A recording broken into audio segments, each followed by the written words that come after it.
कहानी का ये छठा भाग देखने से पहले इसके पहले सभी भाग अवश्य देखें। अभिजीत और शनाया रेस्टोरेंट से बाहर आए तो शनाया के चेहरे पर अब भूख मिट जाने की संतुष्टि दिखाई पड़ रही थी। कितने दिनों के बाद आज उसने पेट और मन दोनों भरकर खाना खाया था, वरना ना जाने वो गुमनामी और आर्थिक संकट में कैसा जीवन बिताने को मजबूर थी। अभिजीत ने गाड़ी स्टार्ट करने से पहले ही कपड़ों का वो पैकेट उसे थमा दिया। ये क्या है? वो हैरानी से कभी उसे तो कभी अपने हाथ में पकड़े उस पैकेट को देखती। खुद ही देख लो, बोलते हुए अभिजीत ने अपनी नजर दूसरी ओर ही रखी। जाने क्यों उसे भी ये कुछ अजीब लग रहा था। सलोनी के लिए कपड़े खरीदते वक्त उसके दिमाग में शनाया का ख्याल तो जरूर आ गया, लेकिन कपड़े खरीदने में और उसे देने में जमीन आसमान का फर्क था। शनाया ने उसकी बात सुनकर पहले एक नजर उस पैकेट को देखा और फिर हिचकते हुए उसे खोल कर देखा। उसमें एक जींस और कुछ दो तीन टॉप थे। शनाया आश्चर्य से उसे देखते हुए बोली, ये तो कपड़े हैं। हम्म। अभिजीत ने बस प्रत्युत्तर में इतना ही कहा तो शनाया उसे वो पैकेट वापस करते हुए बोली, ये किस लिए? मैं नहीं ले सकती ये। रख लो। कपड़ों का रंग भी उड़ चुका है और सिलाइयां भी निकल रही हैं। ये दिक्कत तो तुम्हारे लिए जरूरत महसूस हुई और बस ले लिए। उसने अब भी उसकी नजरों में देख कर नहीं कहा, लेकिन शनाया की नजर उसके चेहरे पर टिकी रही। इतने सस्ते में इंटरव्यू चाहिए तुम्हें? शनाया ने एक टक उसे देखते हुए पूछा तो अब की बार अभिजीत ने भी उसकी ओर देखा और बोला, इंटरव्यू से इसका कोई लेना देना नहीं है।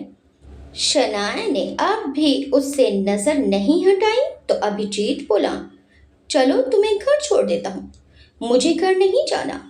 शनाया ने अब की बार जवाब दिया तो अभिजीत के कदम ठिठक गए और वो मुड़कर शनाया को देखने लगा, जो अपनी जगह खड़ी किसी गहरी सोच में डूबी हुई दिखाई पड़ रही थी। फिर कहाँ जाओगी? उसने पूछा तो शनाया उसे एक टक बस देखती रही। कुछ समय बाद वो दोनों ही एक बीच पर बैठे थे। सांझ घिर आई थी और शनाया रेत पर बैठी लहरों को एकटक देख रही थी। उसके पास एक बोतल दारू की पड़ी थी, जिसका अर्थ था कि उसने अपनी तलब मिटा ली थी। उसने कैप उतार दी थी, लेकिन मास्क अब पहन लिया था। हवा के थपेड़ों से उसके बाल भी मनमोजी दिशा में उड़े जा रहे थे। अभिजीत भी एक टक देख रहा था, लेकिन लहरों को नहीं, उसके चेहरे पर आने जाने वाले भावों को, जो अवसाद, हताशा और निराशा पहले दिन से उसके चेहरे पर दिखाई देती थी। वो आज बस आंखों में सीमित होकर चेहरे पर हल्की मुस्कान के रूप में दिखाई दे रही थी। दोनों खामोश बैठे हुए थे। कुछ देर बाद लहरों को एकटक देखते हुए शनाया बोली, जिंदगी भी इन लहरों की तरह होती है, कभी तो बहुत ऊंची उठती है तो कभी नीचे गिरती है, लेकिन रुकती नहीं है, चलती ही जाती है। अभिजीत भी उसे देखते हुए गौर से उसकी बात सुन रहा था। आज तक तो वो बस उसकी बातों का जवाब ही देते आई थी, चाहे उल्टा या सीधा, लेकिन कभी खुद से बात करने की पहल उसने नहीं की थी। और आज वो खुद से बोल रही थी। और सपने, ये जिंदगी में हमारे सबसे बड़े दुश्मन होते हैं। हमें खुशियों का लालच देकर गुमराह करते हैं और टूटने पर उस जगह लाकर छोड़ते हैं जहां पर हम सिर्फ अकेले रह जाते हैं। उसकी बात सुनकर अभिजीत ने भी अपने चिर परिचित अंदाज में कहा, लेकिन कुछ सपने जीवन को सफल बनाने की भी प्रेरणा देते हैं, तो कुछ उसकी दिशा भी बदल देते हैं। शनाया ने एक नजर अभिजीत पर घुमाई और फिर वापस लहरों को देखते हुए बोली, कौन से सपने कौन सी दिशा देंगे ये हमें नहीं मालूम होता।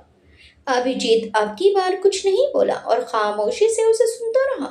शायद वो यही करना चाहता था। वो उसके दिल की बात जुबान पर लाना चाहता था।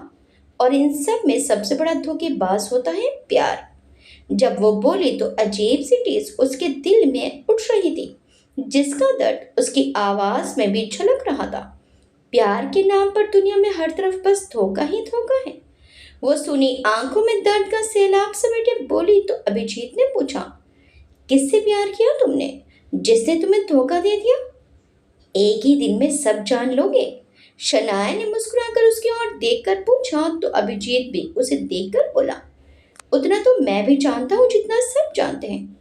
और वो क्या है? शनाया के लबों पर अब भी मुस्कान थी तो अभिजीत बोला, मंजीत आहूजा। शनाया की मुस्कान और भी गहरी हो गई और वो बोली, बस यही तो सुनना था तुमसे। उसकी आवाज में तंज जानकर अभिजीत और भी सतर्क हो गया।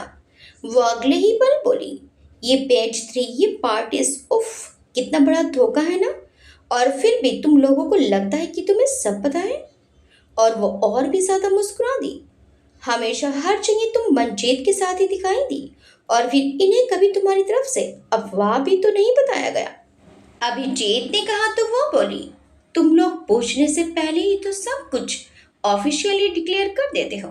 फिर जगह कहाँ रह जाती है किसी के कुछ बोलने की। और वैसे भी अगर किसी ने अपनी निजी जिंदगी साझा ना भी की तब भी उसकी जिंदगी की अधखुले पन्नों के आधार पर कुछ भी कहानी कर दो और जनता भी उस पर यकीन कर लेती है।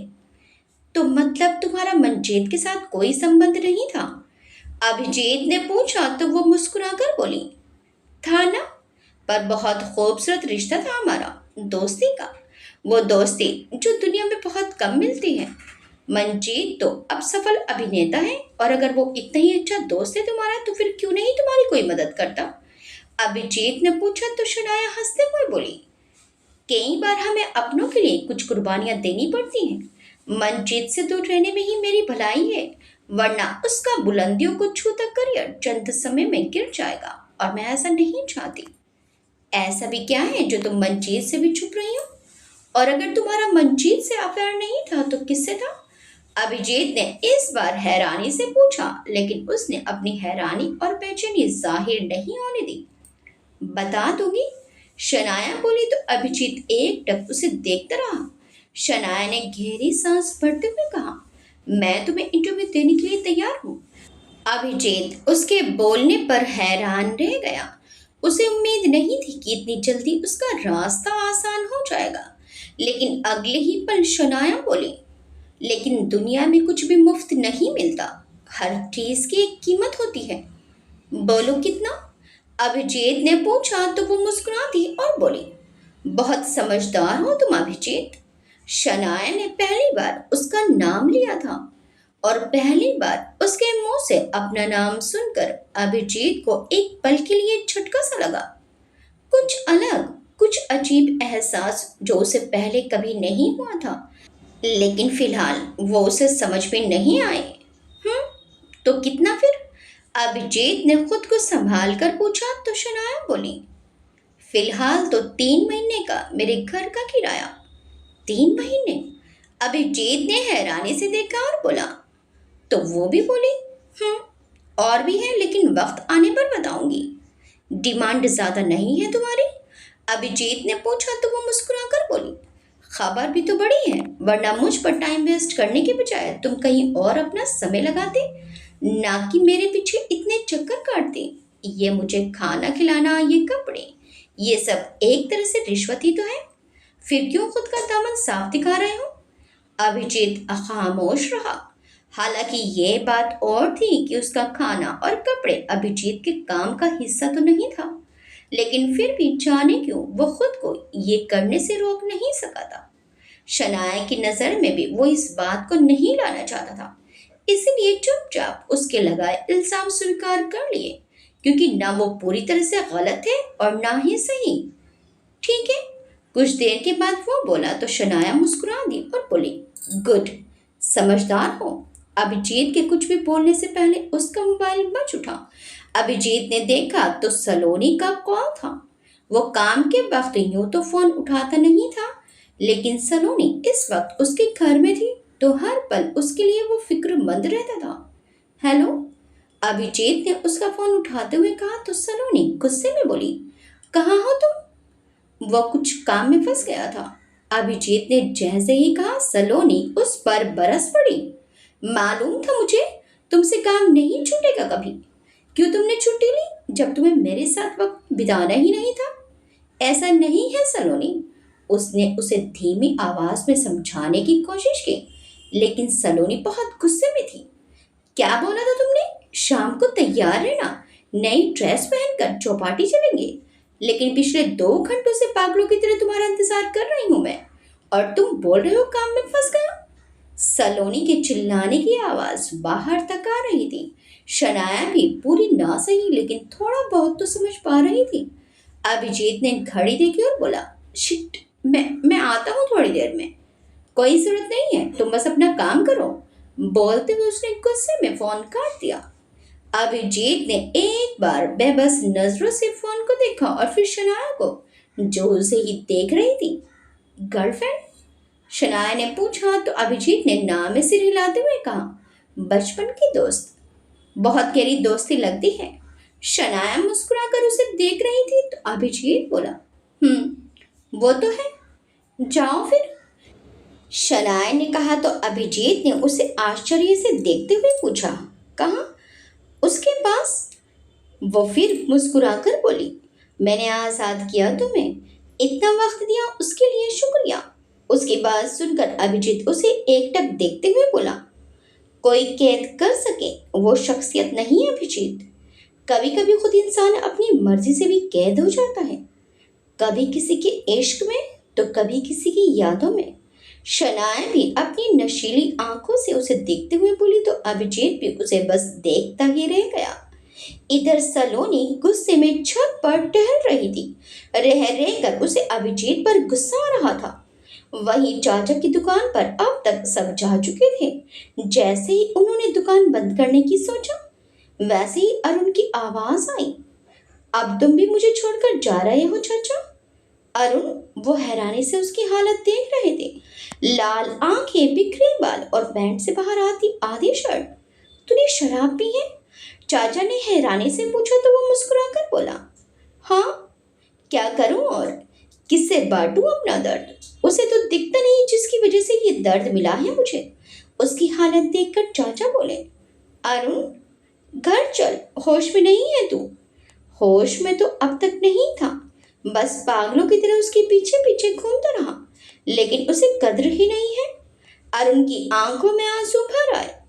ये दिल है अरुण, किसी को प्यार करने पर मजबूर नहीं किया जा सकता। जैसे तेरे दिल में वो है, उसके दिल में भी अभिजीत है। चाचा ने प्यार से उसके सिर पर हाथ फेरते हुए कहा तो वो बोला, क्या है उस अभिजीत में ऐसा जो मुझ में नहीं है? क्या मैं उससे प्यार नहीं करता? उसे एक अच्छी जिंदगी नहीं दे सकता?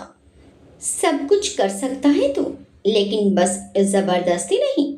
चाचा ने कहा तो अरुण उन्हें भरी आंखों से देखने लगा।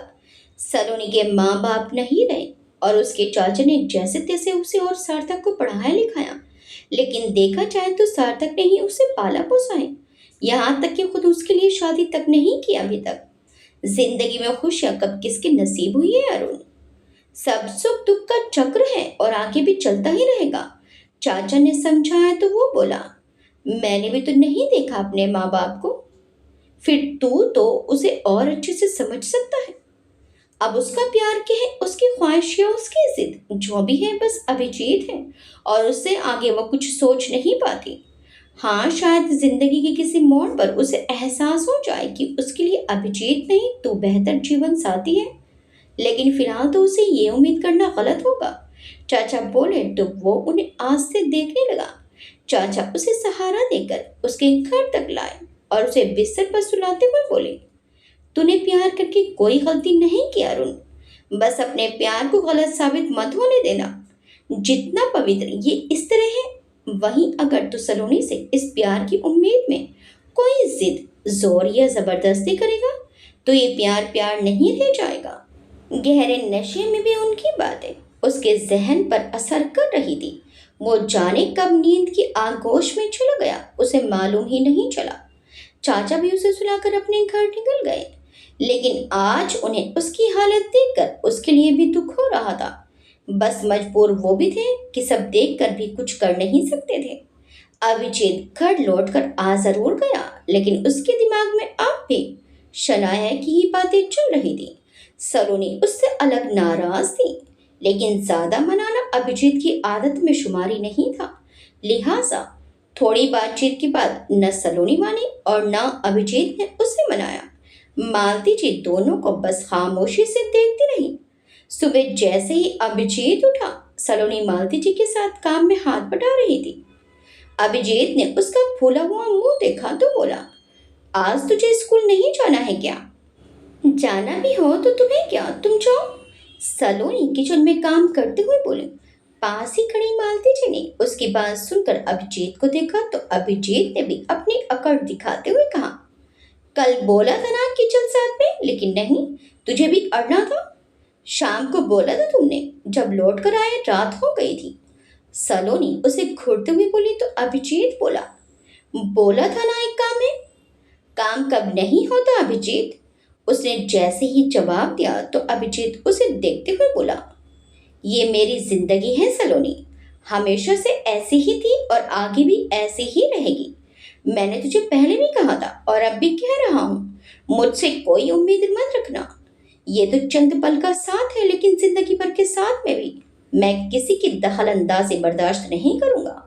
उसका लहजा और आवाज सुनकर सलोनी कांप गई। उसकी आंखों में आंसू भर भर उठे, लेकिन अभिजीत सीधे पलट कर बाहर निकल गया। अभिजीत तेरा टिफिन। मालती जी ने आवाज लगाई, लेकिन वो बिना कुछ सुने ही बाहर चला गया। मालती जी ने सलोनी को देखा तो वो नम आंखों के साथ उन्हें देखने लगी। मालती जी ने अपने दोनों हाथ उसके आगे फैलाए तो वो तुरंत उनके गले लग कर रो पड़ी। चुप हो जा। मालती जी ने उसका सिर सहलाते हुए कहा तो वो बोली, वो क्यों ऐसा करता है काकी। क्योंकि वो ऐसा ही है सलोनी। मालती जी ने बोला और उसको चुप कराने लगी। वो उनके गले लग कर सिसकती रही। मालती जी उसका सिर सहलाती रही। जब वो कुछ हद तक शांत हुई तो मालती जी ने प्यार से उसे दूर करते हुए उसके आंसू पोंछे और बोली, सिर्फ इसलिए नहीं कि वो मेरा बेटा है, पर इसलिए कि तू भी मेरी बेटी जैसी है। मैं तुझे एक बात समझाना चाहती हूँ बेटा। सलोनी उनकी ओर देखती रही तो वो बोली, अभिजीत का साथ पाना इतना आसान नहीं है सलोनी। मैं उसकी माँ हूँ, लेकिन मुझे भी कई बार उसके स्वभाव के हिसाब से उससे बोलना पड़ता है। बचपन से लेकर आज तक उसका स्वभाव ऐसा ही रहा है। कितना ही मारा मैंने उसे, कितना ही डांटा, लेकिन उसकी जिद जस की तस रही। इसलिए तो कुछ वक्त दे। अगर तुझे लगता है कि सार्थक तेरे लिए इससे अच्छा रिश्ता लाए तो तू बेझिझक आगे बढ़ना। वो स्तब्ध सी आंखों में आंसू लिए उन्हें देखते हुए बोली, काकी तुम तो जानती हो कि मैं अभिजीत से कितना। जानती हूँ, लेकिन अभिजीत की जिंदगी में कौन होगी ये तो मैं भी नहीं बता सकती। कितने रिश्ते देख चुकी हूँ और उसके बहाने भी। जानती हूँ कि मेरी खुशी के लिए लाख रिश्ते देख भी लेगा, लेकिन करेगा वही जो उसके दिल में आएगा। उन्होंने उसे समझाया तो सलोनी अपने आंसू पोंछते हुए बोली, अभिजीत ने खुद बोला है कि उसकी जिंदगी में कोई नहीं है, और अगर आप भी उसका रिश्ता कहीं तय नहीं करती तो वो मौका देगा हमारे रिश्ते को। वो दे रहा है सलोनी, वो मौका ही दे रहा है। बस उसका तरीका अलग है और इसमें तुझे ही तय करना है कि क्या तू अभिजीत के साथ इस तरह सारी जिंदगी रह सकती है। मालती जी ने पूछा तो वो बोली, किसी के साथ तो जिंदगी बिताएगा ही ना वो। उसका बदलना या ना बदलना अब किस्मत पर है सलोनी, पर मैं तुझे इस तरह पिसते नहीं देख सकती। बाकी तो समझदार है बेटा, मेरे लिए भी तो अभिजीत से कम नहीं है। वो बोली तो सलोनी खामोशी से आंसू पोंछ कर चली गई, पर उसे उनकी बात रत्ती भर भी पसंद नहीं आई थी। वो तो कब से अभिजीत को अपने दिल का देवता और इस घर को अपना मंदिर समझ बैठी थी, लेकिन उनसे ऐसी बात की उसे उम्मीद नहीं थी। वो स्कूल जाने के लिए तैयार होकर बाहर निकली तो आज ना तो अभिजीत था और ना ही अरुण। ना जाने क्यों उसे अजीब लगा। रोज उसके मना करने के बावजूद भी अरुण अपनी जीप के साथ खड़ा बाहर मिलता था, लेकिन आज कहीं आसपास भी नहीं था। वो अपना बैग संभाले थोड़ी आगे बढ़ी कि उसे पीछे से हॉर्न की आवाज सुनाई दी। उसने तुरंत एक उम्मीद के साथ पीछे देखा, लेकिन कोई और गाड़ी उसके साइड हटते ही वहां से निकल गई। उसकी आंखें ना चाहते हुए भी अरुण को तलाश रही थी आज, लेकिन वो क्या, उसका नामो निशान भी आज उसके इर्द गिर्द नहीं था। वो नहीं आएगा। अचानक से उसने चाचा की आवाज सुनी, जिन्होंने अपनी दुकान पर चाय बनाते हुए सलोनी की अरुण की तलाश में घूमती नजरों को देखकर कहा, चाचा मैं तो। सलोनी ने छेक कर उनकी ओर देखते हुए कहा तो चाचा मुस्कुराकर बोले, तेरा पीछा छूट गया मुझसे। उनकी बात सुनते ही उसका दिल धक सा रह गया। चाचा ने ऐसा क्यों कहा कि पीछा छूट गया। हाँ वो भी बेशक यही चाहती थी, लेकिन उसकी महफूजियत भी मायने रखती थी। उसे अंदर ही अंदर घबराहट होने लगी कि कहीं उसे कुछ हुआ तो नहीं। लेकिन अगर हुआ होता तो चाचा इतना मुस्कुरा नहीं रहे होते। फिर आखिर बात क्या हुई? सोच सोच कर उसका दिमाग फटने लगा था कि चाचा बोले, कल रात बहुत पीकर लौटा था। क्या? वो पूरी तरह चौंकी। अरुण ने शराब पी थी? पहली बार चाचा मुस्कुराकर बोले, शायद दर्द ज्यादा ही बढ़ गया होगा, जो किसी से बांटने से कम नहीं होता। आप तो उसे समझाते हैं, सलोनी ने आश्चर्य से कहा, जो इत्मीनान से उसे उसकी हालत बता रहे थे। अब उसे खुद ही संभलना है। पहले भी हालातों से खुद ही लड़ा था वो, और इस बार भी उसे ही उठना होगा, वरना आज तो ये चाचा है उसे उसके घर तक ले जाने के लिए। कल क्या मालूम किसी गाड़ी के नीचे आ जाए नशे की हालत में तो। चाचा, वो तेजी से चिल्लाई। उसे वो सब सुना भी नहीं जा रहा था जिसे वो बड़े आराम से कह सुना रहे थे। मुझे तो तुम दोनों के लिए बहुत बुरा लगता है बेटा। ना अभिजीत तेरी मोहब्बत कबूल करता है और ना तू अरुण की। जाने क्या लिखा है तुम सबकी तकदीरों में। वो बोले तो सलोनी खुद को संभालते हुए बोली, मुझे देर हो रही है चाचा, मैं चलती हूँ। जा बेटा, अब से मैं पूरा ख्याल रखूंगा कि अरुण की वजह से तुझे कोई परेशानी ना हो। उन्होंने कहा तो अब उससे और सुना नहीं गया और वो तेजी से वहां से निकल गई। इधर अभिजीत ने ऑफिस में आकर बॉस को सुनाया कि 3 महीने की किराए की बात बता दी थी। ये तो बहुत ज्यादा है अभिजीत, मतलब 3 महीने का किराया? बॉस ने अभिजीत की बात सुनते हुए कहा तो अभिजीत मुस्कुराकर बोला, उसे 3 महीने का किराया दे कौन रहा है? मतलब? वो भौहें सिकोड़ते हुए बोले तो अभिजीत आगे झुकता हुआ बोला, हम उसे 6 महीने का किराया देंगे। व्हाट? पागल हो गए हो अभिजीत? बॉस गुस्से में बिफर पड़ा। इतनी पेमेंट किसी को नहीं करनी पड़ी आज तक। अभिजीत मुस्कुराते हुए टेबल पर आगे झुकता हुआ बोला, इतनी बड़ी सनसनी भी पहले कभी नहीं मची। तुम्हारी बातें मेरी समझ में नहीं आ रही। बॉस ने कहा तो अभिजीत बोला, मनजीत आहूजा कौन है? उसका बॉयफ्रेंड था ऑब्वियसली। बॉस ने अपना सिर झटकते हुए कहा तो अभिजीत मुस्कुराकर बोला, गलत, सिर्फ दोस्त है उसका। व्हाट? इस बार वो फिर से हैरान थे और अभिजीत मुस्कुराकर बोला, उसका बॉयफ्रेंड मंजीत नहीं कोई और था जो कभी पर्दे पर नहीं दिखा, लेकिन जो भी है कोई बहुत बड़ी हस्ती है जिसके दबदबे के कारण ही आज शनाया की ये हालत है। अब सोचिए, आज तक हर न्यूज़ में उसको और मंजीत को ही लेकर सुर्खियां बनाई जाती हैं। अगर हमारे चैनल पर उसके रियल एक्स बॉयफ्रेंड का पर्दाफाश हो जाए तो सनसनी मचेगी या नहीं?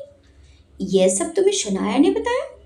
उन्होंने अविश्वास से पूछा तो अभिजीत बोला, ये तो अभी की हालत है जब वो मुझ पर पूरी तरह विश्वास भी नहीं करती, और उसके लिए पैसों से ज्यादा विश्वास हासिल करना जरूरी है। एक बार उसका विश्वास हासिल हो गया तो वो खुद तोते की तरह सब कुछ बता देगी। तो तुम उसका विश्वास जीतने के लिए 6 महीने का किराया भरोगे? बॉस ने पूछा तो अभिजीत बोला, नहीं, ये तो बस शुरुआत होगी। तो आगे? बॉस ने पूछा तो अभिजीत बोला, आखिरी हद तो मैं खुद नहीं जानता, लेकिन जिस भी हद तक जाना पड़े खाली हाथ तो मैं नहीं लौटूंगा। इस हस्ती को बेनकाब करके ही दम लूंगा, और साथ ही ठाकुर महेंद्र प्रताप सिंह मर्डर मिस्ट्री का खुलासा करके भी। लेकिन फिलहाल इतना तो नहीं हो पाएगा। बॉस कुछ सोचते हुए बोला तो अभिजीत मुस्कुराकर बोला, 3 महीने का ही करवा दीजिए, बाकी 3 महीने का मैं अपनी तरफ से कर दूंगा। तुम खुद की तरफ से भरोगे? बॉस ने पूछा तो अभिजीत मुस्कुराकर बोला, इन्वेस्टमेंट है, इसके बाद में इंक्रीमेंट या बोनस नहीं लूंगा। तो फिर? बॉस ने आश्चर्य से पूछा तो वो बोला, प्रमोशन। बॉस की आंखें हैरानी से फैल गई और अभिजीत बोला, इसके लिए भी आपको मेहनत करने की बिल्कुल जरूरत नहीं पड़ेगी। अंकित सर को मैं खुद मेल कर दूंगा। अंकित सर? वो कुछ बोले तुमसे? बॉस ने सक पकाते हुए पूछा तो अभिजीत मुस्कुरा गया और बोला, फिक्र मत कीजिए, फिलहाल आपकी कुर्सी को कोई खतरा नहीं है, मुझे सिर्फ प्रमोशन चाहिए। बॉस कुछ बोल भी नहीं सका और अभिजीत ने फिर से अपना गॉगल पहना और बाहर चल दिया और सीधा शनाया के घर पहुंचा। शनाया ने दरवाज़ा खोला। क्या हुआ? शनाया ने अभिजीत को अपने दरवाजे पर खड़ा देखकर पूछा तो वो मुस्कुराकर बोला, मुबारक हो, तुम्हारी पहली कंडीशन पूरी हो गई। शनाया ने हैरानी से उसे देखते हुए पूछा, क्या मतलब? 6 महीनों के लिए ये घर तुम्हारा हुआ? अभिजीत ने घर के अंदर आते हुए कहा तो शनाया आश्चर्य से बोली, इतनी जल्दी? क्यों? तुम 2-4 साल लगाने वाली हो अपना इंटरव्यू देने के लिए? अभिजीत ने पूछा तो वो झिझकते हुए बोली, नहीं वो। वैसे घर साफ करने के लिए कुछ है? अभिजीत ने पूछा तो एक बार फिर से शनाया हैरान रह गई तो वो उसे देखते हुए बोला, झाड़ू पोछा कुछ है घर में? हाँ है तो, लेकिन शनाया अब तक समझ नहीं पा रही थी, लेकिन अभिजीत बिना कुछ ज्यादा ध्यान दिए बोला, कहाँ रखा है वो? उसने बस बालकनी की ओर इशारा किया तो अभिजीत चुपचाप वहां बढ़ गया और वहां से झाड़ू उठा लाया। तुम क्या करने की कोशिश कर रहे हो? शनाया ने उसके हाथ में झाड़ू देखकर पूछा तो अभिजीत बोला, सफाई। सुना है पहले कभी? शनाया का दिल किया शर्म से धरती में समा जाए। वो तेजी से उसकी ओर जाकर उसके हाथ से झाड़ू लेते हुए बोली, लाओ, मुझे तो मैं करती हूँ, तुम जाकर पोछा भिगो लाओ। झाड़ू मैं लगाता हूँ, पोछा तुम लगाओ। अभिजीत ने कहा तो शनाया उसे एकटक देखकर बोली, ये सब भी तुम्हारे काम का हिस्सा है? नहीं, लेकिन इस जगह इंटरव्यू लेने की मेरी तो हिम्मत नहीं है, और बाहर तुम इंटरव्यू देने से रही। जानवर भी इससे साफ जगह में रहते हैं। अभिजीत बोला तो शनाया के दिल में ये बात चुभ गई और उसने अपने घर की हालत पर गौर किया। उसने पाया कि अभिजीत के बोल कड़वे जरूर थे, लेकिन थे तो सच। पर अभिजीत उसकी कमजोर नस पर ही वार करता था। वो अपना काम बेफिक्री से करता रहा तो झेप कर शनाया भी पोछा उठा लाई और घर में पोछा लगाने लगी। कब से साफ नहीं किया तुमने अपना घर?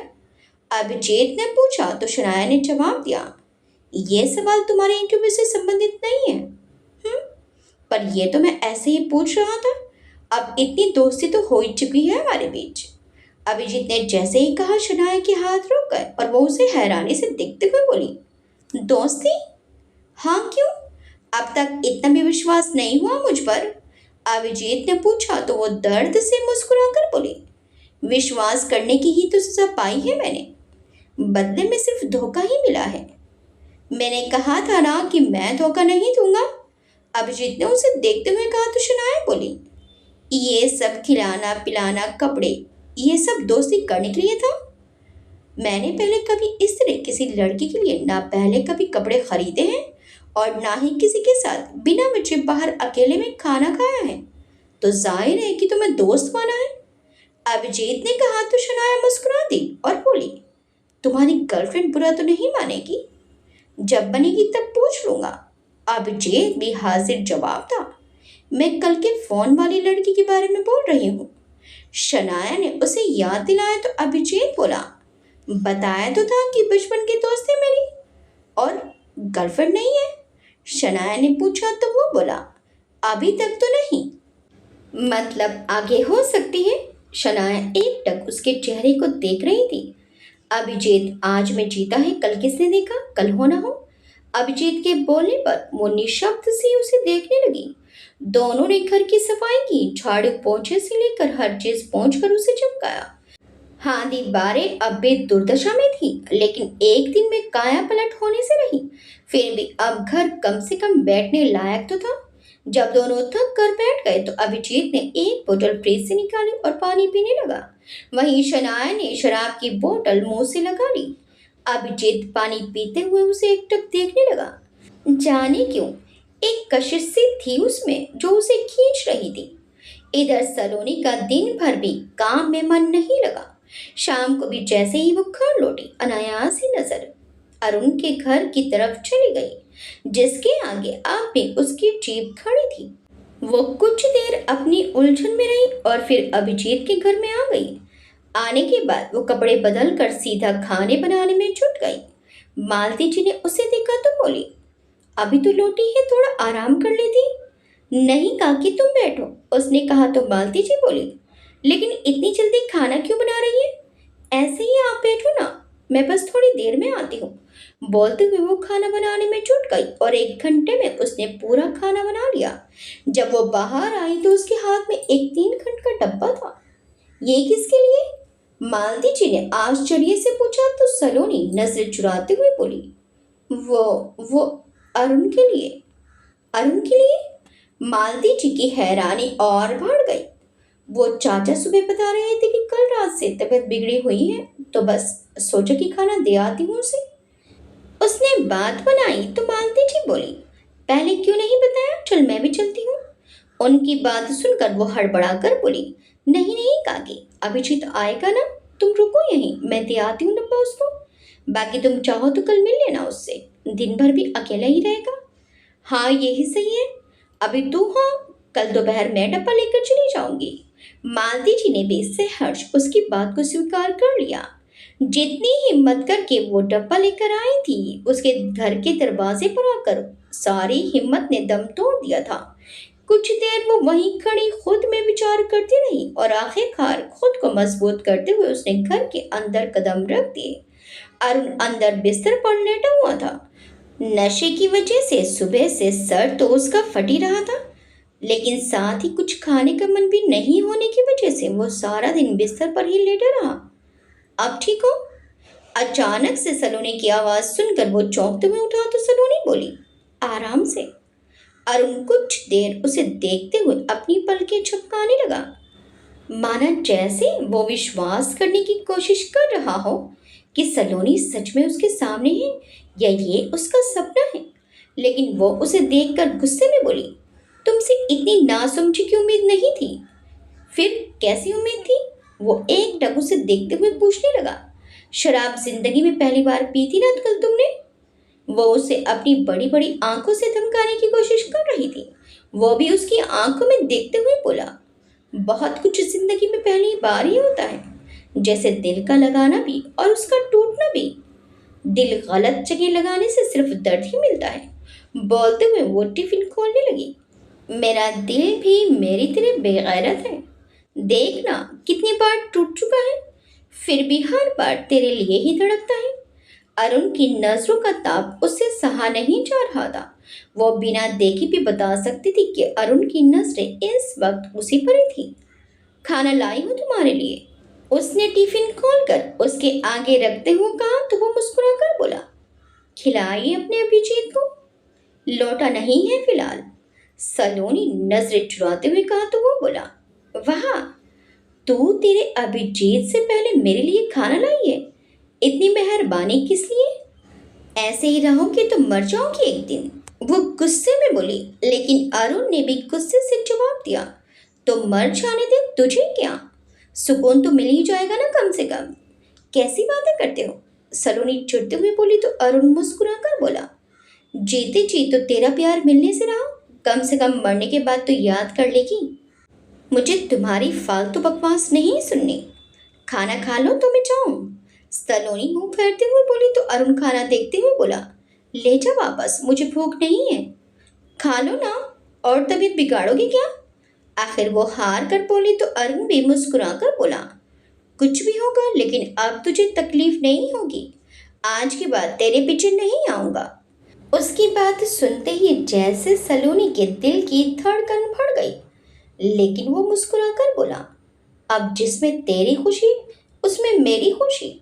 तेरे लायक अभिजीत ही है, मान लिया मैंने। तुम ये सब छोड़ो और पहले खाना खा लो। सलोनी इस बार थोड़ा नरम लहजे के साथ उसके पास खिसक कर बैठ गई, लेकिन वो टस से मस नहीं हुआ। आखिर सलोनी ने डब्बे में से एक निवाला लेकर उसकी ओर बढ़ा दिया। अरुण के चेहरे पर एक मुस्कान छा गई। कितने जिद्दी हो तुम।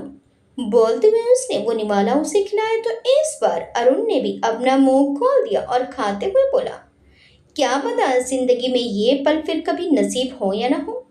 तेरा अभिजीत फिर मुझे तेरे हाथ से खाना खाने दे या ना दे, कम से कम आज का दिन ही आखिरी समझकर खुश हो लूंगा। फिर बकवास।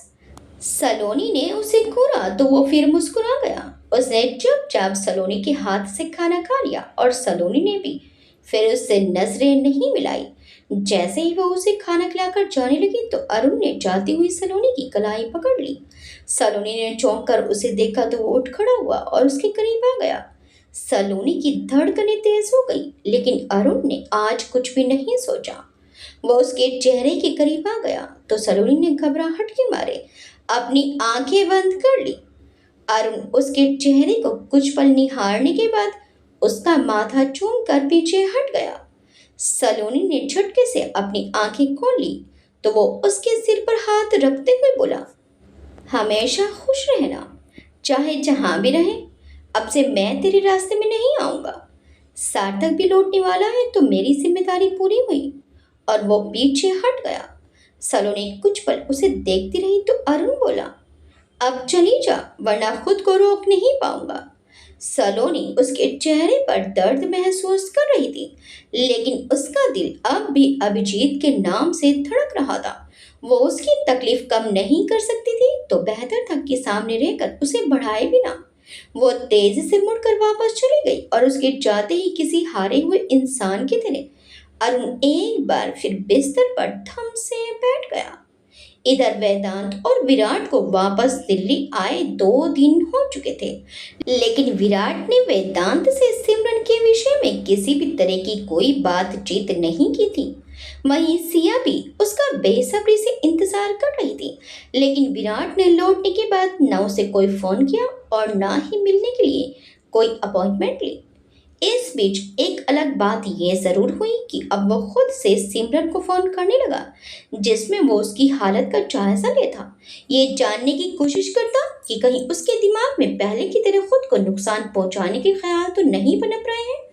और साथ ही ये भी जानने का वो पूरा प्रयास करता कि उसका पारिवारिक माहौल कैसा है, जिससे वो आगे की रूपरेखा निर्धारित कर सके।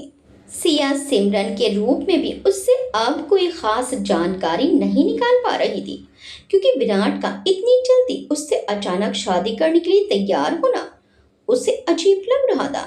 लेकिन उसके दिमाग में चल रही मंत्रणाओं को जानने के लिए वो आतुर थी। अब उसके पास एक ही उपाय बचा था और उसने वही उपयोग किया।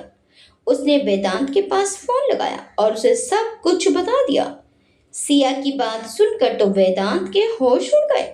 व्हाट? आप ऐसा कैसे कर सकती हैं? वेदांत चिल्लाया तो सिया बोली, अब तुम ही मेरी आखिरी उम्मीद हो वेदांत। वेदांत भड़क गया, आप मेरे भाई को ठीक करना चाहती हैं या और पागल? वेदांत गुस्से में बोला तो सिया ने सहजता से कहा, ये सब रिस्क मैं विराट के लिए ही तो ले रही हूँ।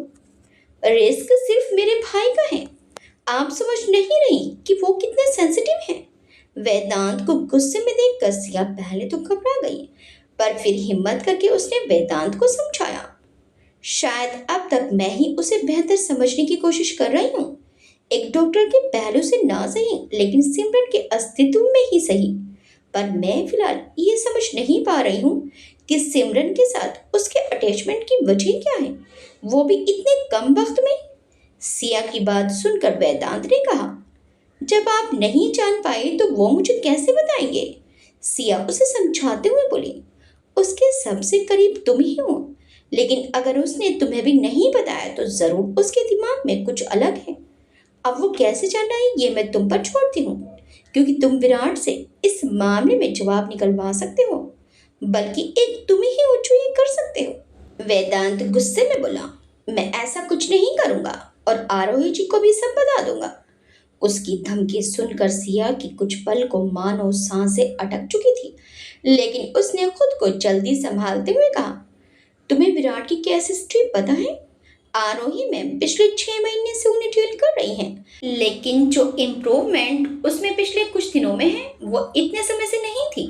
वेदांत खामोश हो गया तो सिया बोली, मैं ये नहीं कह रही कि वो उसे ठीक नहीं कर सकती, लेकिन कुछ वक्त के सुधार में और हमेशा के लिए उसकी जड़ को खत्म करने के लिए मुझे उस जड़ तक जाना है, और वहीं का मेरा यह प्लान कर रहा है। जहां आरोही मैम को इतना वक्त आए, कुछ मुझे भी दे दो। क्या पता हम विराट को हमेशा के लिए इस डर भरी जिंदगी से मुक्त कर पाए, प्लीज। वेदांत कुछ पल की खामोशी के बाद बोला, ठीक है, लेकिन सिर्फ एक मौका। अगर मुझे कुछ भी गड़बड़ लगी तो मैं सबको सब कुछ बता दूंगा। सिया उसकी बात सुनकर तसल्ली से मुस्कुरा दी और बोली, अरे बिल्कुल, पर इसकी नौबत नहीं आएगी। विराट रिकवर कर रहा है और बहुत जल्द वो इन सब से बाहर आ जाएगा। फिर हम उसे सब सच बता देंगे। वेदांत ने भी उसे मौन स्वीकृति दे दी और वो फोन रखकर सीधा विराट के कमरे की ओर बढ़ा, जो इस वक्त ऑफिस के लिए रेडी हो रहा था। उसका बढ़ता आत्मविश्वास देखकर वेदांत कुछ पल उसे देखता रहा और फिर एकदम सामान्य होकर बोला, क्या बात है भाई, आज डैड के बुलावे के बिना ही आप रेडी हो गए? हाँ, पापा को हमेशा शिकायत जो रहती है मुझसे, इसलिए सोचो आज से वो दूर कर दूं। विराट ने गंभीरता से कहा तो वेदांत उसका चेहरा देखते हुए बोला, आपसे किसी को शिकायत नहीं हो सकती भाई। जिंदगी को ही मुझसे शिकायत है तो फिर और किसी की बात तो बाद में आती है। आज पहली बार वो इतना गंभीर हुआ था, वरना वो अपने कमजोर आत्मविश्वास की वजह से किसी से कुछ नहीं बता पाता था। ऐसा क्यों कह रहे हैं आप? वेदांत ने नासमझी में पूछा तो विराट ने उसे टाल दिया और बोला, तुम चल रहे हो? फिलहाल तो नहीं, बोलते हुए वो उसके बिस्तर पर पसर चुका था, लेकिन विराट ने सिर हिलाकर फिर से अपनी तैयारी करना शुरू कर दी थी। वैसे मैं समझता था कि आपके सबसे करीब मैं ही हूँ, लेकिन आपने मुझे गलत साबित कर दिया। वेदांत ने उसके चेहरे पर नजर गड़ाते हुए कहा तो वेदांत की बात सुनकर विराट के चेहरे के तेजी से भाव बदले और वह पलटकर बोला, तुम्हें ऐसा क्यों लगा? वेदांत उदास होने का नाटक करते हुए बोला, होता तो आपकी जिंदगी के बारे में मुझे पता होता। वेदांत का उदास चेहरा देखकर विराट बोला, मेरी जिंदगी के बारे में तुम्हें हर चीज तो मालूम है, तो फिर उस लड़की के बारे में क्यों नहीं पता जिससे मिलने आप मुंबई में मुझसे बिना बताए गए थे? वेदांत के बोलते ही विराट के हाथ एकदम से थम गए और वो उसे देखते हुए बोला, तुम्हें कैसे मालूम? कैसे मालूम वो बड़ी बात नहीं है, बड़ी बात तो ये है कि आपने मुझसे ये छुपाया। वेदांत बोला तो विराट ने उस बात को तोल ना देते हुए कहा, मुझे जरूरी नहीं लगा इसलिए नहीं बताया था। वेदांत ने और अधिक उदास चेहरा बनाकर कहा, क्यों बताएंगी मुझे? मैं हूं ही कौन? आपका अपना भाई होता तो जरूर बताते।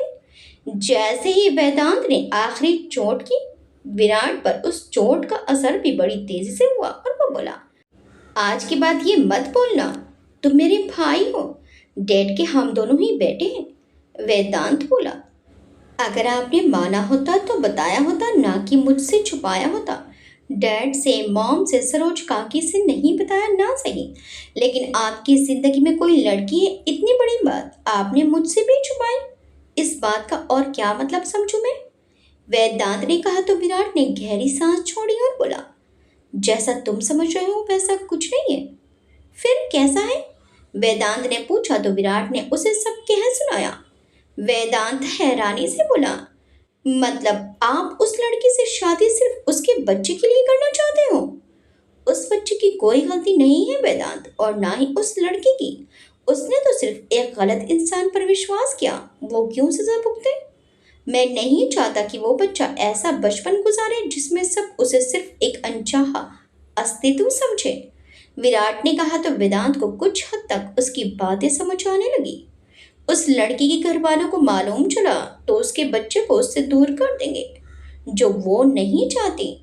झूठ बोलकर शादी करेंगे तो आज नहीं तो कल सच सामने आ ही जाएगा, जिसका सीधा असर उस बच्चे के अस्तित्व पर पड़ेगा। और सबसे बड़ी बात, अगर किसी ने उस बच्चे को अपना भी लिया तो क्या पता कल दूसरा बच्चा होने के बाद उस बच्चे पर क्या असर होगा। शायद उसकी अपनी माँ भी दूसरे बच्चे में उसे अनदेखा कर दे। फिर क्या होगा? विराट ने अपनी बात इस बार उसे समझाने का पूरा प्रयास किया, जिसके बाद वेदांत बेहद गंभीर हो गया और वो बोला, मैं समझ चुका हूँ आपका क्या मतलब है। विराट उसकी ओर देखने लगा तो वेदांत बोला, आप नहीं चाहते कि जो बचपन आपने बिताया है वो किसी और के हिस्से में आए। विराट उसकी बात सुनकर निशब्द हो गया तो वेदांत ने कहा, मॉम ने हमेशा सिर्फ खुद से ज्यादा किसी के बारे में सोचा ही नहीं। मैं जानता हूँ कि पैसों का लोभ उन्हें बचपन में ही आपसे बहुत दूर कर चुका था। ऐसा नहीं है, तुम ऐसा कुछ मत सोचो।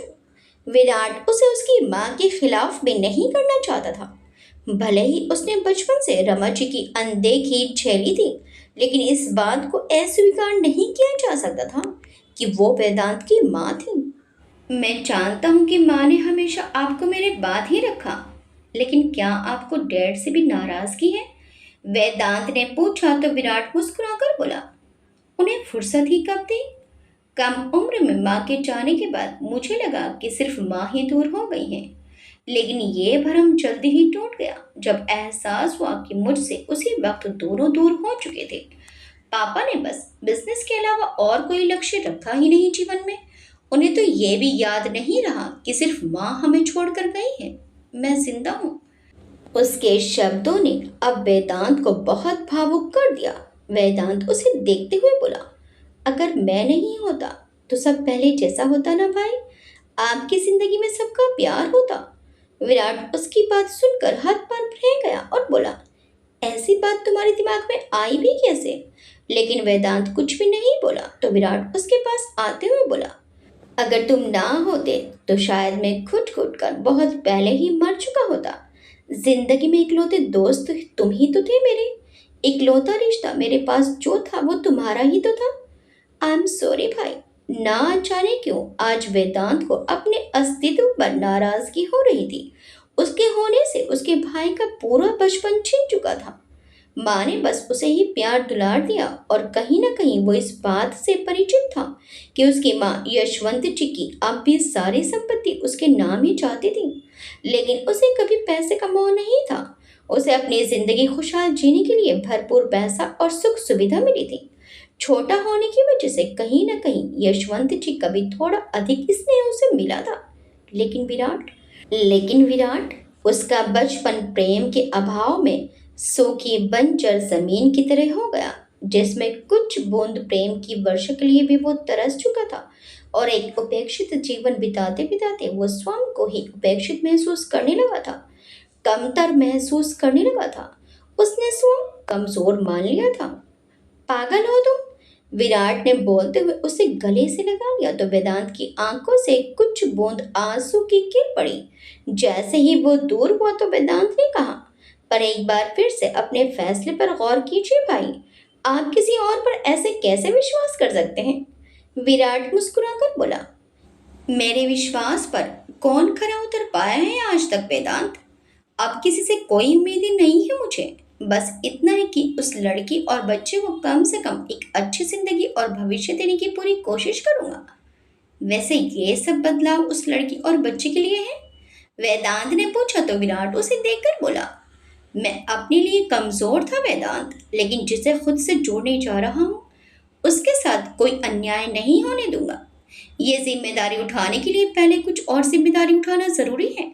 उसका आशय समझकर वेदांत मुस्कुरा दिया और बोला, मुझे आप पर यकीन है। विराट भी मुस्कुरा दिया और दोनों भाई एक बार फिर से गले लग गए।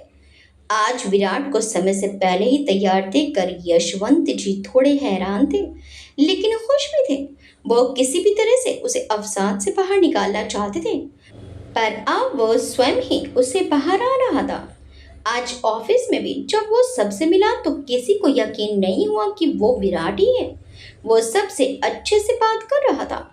हाँ, अब भी थोड़ी बहुत झिझक थी उसमें, लेकिन वो पहली वाली स्थिति भी नहीं थी। शाम में यशवंत जी जब ऑफिस से आए तो खास से खुश नजर आ रहे थे। वह खुश होकर बोले, लगता है इस वेकेशन के बाद तुम्हें बेहतर महसूस हो रहा है। जी पापा, शायद ये बहुत ज़रूरी था मेरे लिए। विराट सिमरन से हुई मुलाकात को याद करते हुए बोला तो यशवंत जी बोले, चलो अच्छा है। मुझे मालूम होता तो मैं पहले ही तुम दोनों भाइयों के लिए ये वेकेशन अरेंज कर देता। अब तक वेकेशन ही तो था विराट का। बस फर्क इतना है कि अब तक वो घर में ही वेकेशन मना रहा था। रमा जी ने हल्के तंज से कहा तो यशवंत जी बोले, रमा, आइंदा इस तरह की कोई बात मुझे सुनाई ना दे। उनके चेतावनी भरे स्वर को सुनकर वो घबरा गई और बोली, मेरा मतलब था कि ये अच्छा है कि कम से कम विराट अब तो काम में मन लगा रहा है। विराट ने एक नजर उन्हें देखा और फिर चुपचाप खाना खाने लगा। आज उसने खाना छोड़ा नहीं। उन्होंने बात को ज्यादा तूल ना देते हुए कहा, अब जब सब ठीक है तो तुम उस लड़की को और उसके घर वालों को खबर कर दो। हम उनसे मिलना चाहते हैं। इस बार विराट के हाथ रुक गए और वो उन्हें देखने लगा। लेकिन यशवंत जी बोले, शादी के बाद भी तुम और जिम्मेदार ही बनोगे विराट। और फिर जब तुमने लड़की पसंद कर ही रखी है तो फिर देर किस बात की। पहले से कोई राय मत बनाइए। लड़की जाने कैसी होगी, क्या मालूम किसने फंसा लिया होगा। और विराट को तो वैसे भी इतनी समझ नहीं है। रमा जी फिर बोली तो इस बार विराट बोला, कम से कम इस बात का फैसला मुझे लेने दीजिए कि मेरी शादी किससे होगी। लड़की मैंने पसंद कर ली है और शादी भी उसी से होगी, इतना तो तय है। पहली बार विराट की दृढ़ता देखकर रमा जी दंग थी। वहीं वेदांत उनके उड़े हुए चेहरे को देखकर मुस्कुरा रहा था। जब सब खाना खाकर उठ गए तो वेदांत रमा जी से बोला, संभाल कर मॉम, अब भाई सर झुकाकर सब कुछ नहीं मानेंगे। तुम चुप रहो, सब कुछ तुम्हारे लिए ही सोचा था, लेकिन सब बिगड़ रहा है। विराट अब बिजनेस में भी इन्वॉल्व होने लगा है और अब अगर शादी हो गई तो वो लड़की तुम्हारी दुल्हन से पहले ही सब चीजों पर कब्जा कर लेगी। रमा जी अपने बेटे की बेवकूफी पर भन्ना रही थी। वेदांत मुस्कुराकर बोला, जो कुछ भी है हम दोनों का है। न कभी भाई को इससे फर्क पड़ा था न मुझे, इसलिए आप ये फालतू की बात दिमाग से निकाल दें। तुम्हारी अकल पर पत्थर पड़ चुके हैं। अगर तुम्हारे डैड ने भावनाओं में बहकर बचा हुआ सब विराट के नाम कर दिया तो तुम्हें अपनी बीवी को लेकर इस घर से जाना पड़ेगा। रमन जी गुस्से में बोली तो वेदांत आश्चर्य से बोला, बचा हुआ? हाँ बचा हुआ, क्योंकि पहले से ही बहुत कुछ विराट के पास है जो शायद उसे भी नहीं पता। रमा जी आज पहली बार गुस्से में बोली तो वेदांत का दिमाग सुन पड़ गया। मॉम! वेदांत ने रमा जी को आवाज दी तो वो कुछ आपे में लौटी और उन्हें एहसास हुआ कि वो क्या कुछ बोल गई हैं। वो वेदांत को देखते हुए बोली, उस लड़की को जानते हो जिससे विराट शादी करना चाहता है? वेदांत उनकी बात सुनकर एक पल के लिए चौंका और फिर बोला, नहीं, ऐसा कैसे हो सकता है कि विराट ने तुम्हें कुछ ना बताया हो। मुझसे झूठ मत बोलना वेदांत। वो गुस्से में उसे घूरते हुए बोली तो वेदांत मुस्कुराकर बोला, मैं सच में नहीं जानता, लेकिन अगर जानता भी होता तो आपको नहीं बताता। मैं जानता हूँ कि आप जरूर उसे डरा धमका कर शादी के लिए इनकार करवा देती। नहीं, ऐसा कुछ भी नहीं होगा, लेकिन विराट के लिए मैं कोई ऐसी गाय लड़की चाहती हूँ जो मेरे कहने पर कुछ पेपर्स पर साइन कर दे। रमा जी मुस्कुराई तो वेदांत ने आश्चर्य से पूछा, कौन से पेपर्स?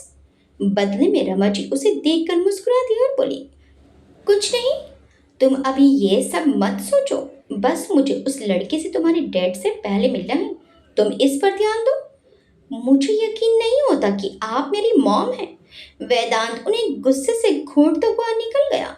वहीं रमा जी मुस्कुराते हुए बोली, अब यही एक रास्ता है मेरे पास वेदांत के लिए, फिर चाहे वो मुझे गलत ही क्यों ना समझे।